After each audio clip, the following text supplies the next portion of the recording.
第3勁進先鋒第4啊，埋邊第5仲有德心之餘啊，第6位白帽中檔咧，咁啊見到呢隻開心寶寶嚟㗎啦。再後多層嘅比特星咧，走入邊嘅馬咧，仲有呢隻天行健啊，大外檔有易勁力、自跑得同埋大財嚟㗎。好啦，最後300零米啦，愛馬線走嚟咗第1個身位度啦，見到中間位置勁進先鋒逐步上，外邊開心寶寶都追，出邊步大威猛咧都追緊上嚟，最後100米到啦，步大威猛外邊冚咗嚟，中間開心寶寶入邊愛馬線接近終點，相當接近。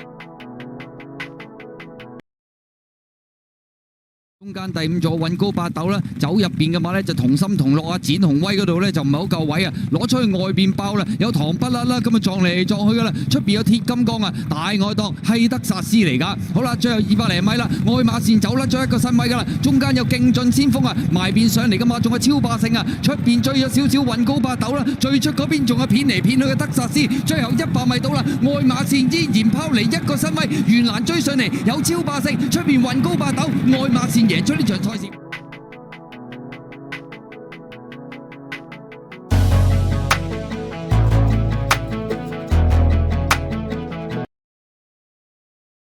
仲有極速贏啊，後多浸噶嘛，攞出去外邊63黃帽就奇異果，等入邊呢，咁啊63黃帽奇異歡聲啊，後啲咁啊海洋帝君啊，入邊尾二真心傳奇包咗落咩朗日自強啊，最後200零米啦，前面愛馬線仲有1個馬位優勢啊，後邊嘅馬霸基之勝啦，翠紅啦，咁外邊仲有正氣清區啦，入邊呢仲有真心傳奇追緊上嚟，最後100零米到啦，愛馬線依然佔先1個身位都好有機會一放到底啊，跑第2名嘅馬係霸基之勝啊。